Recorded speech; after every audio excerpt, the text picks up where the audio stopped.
கண்ணனிடம் கர்ணன் கேட்டான்.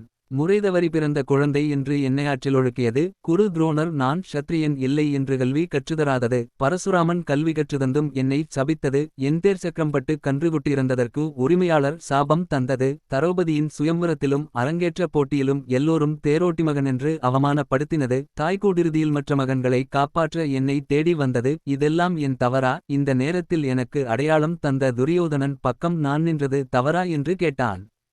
உன் பிறப்பாவது பரவாயில்லை கர்ணா, எனக்கு பிறப்புக்கு முன்பே மரணம் காத்திருந்தது. ஒருத்தி மகனாய் பிறந்து ஓரிரவில் ஒருத்தி மகனாய் வளர்ந்து நான் பட்ட துயரம் என்னென்ன தெரியுமா? நீயாவது சின்ன வயதில் தேர் குதிரை வாள் சத்தம் கேட்டு வளர்ந்தாய். நானோ மாடுகளுடன் விளையாடி வளர்ந்தேன். எங்கள் ஊரில் என்ன நடந்தாலும் நான் தான் காரணம் என்று என் மேல் பழி போடுவார்கள். நல்ல கல்வி எனக்கு கிடைக்கவில்லை. என் 16ஆம் வயதில் தான் ரிஷிசந்தீபனி ஆசிரமத்தில் கல்வி கற்க சேர்த்தார்கள். நீயோ விரும்பிய பெண்ணை திருமணம் செய்தாய்.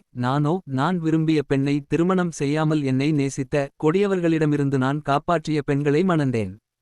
ஜராசந்தனிடமிருந்து என் மக்களை காக்க யமுனையிலிருந்து கடல் கடந்து மிக தூரத்தில் போக வேண்டி வந்தது.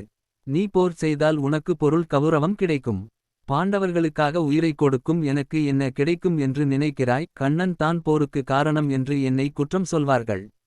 வாழ்க்கையில் துன்பங்கள் வரத்தான் செய்யும். போராட்டம் தான் வாழ்க்கை. தர்ம வழியில் நடப்பது மிக முக்கியம். நம் வாழ்க்கையில் நடக்கும் அவமானங்கள் நம்மை தவறான பாதையில் சொல்வதாக எடுத்து கொள்ளாதே. வாழ்க்கை எப்போதும் எளிதாக இருக்கும் என்று நினைக்காதே. கரடு முரடாக இருக்கலாம். இதை கடந்து செல்பவன் வெற்றி அடைவான். ஒவ்வொரு நல்ல முடிவும் மனசாட்சி படி எடுக்க வேண்டும் என்றான் கண்ணன்.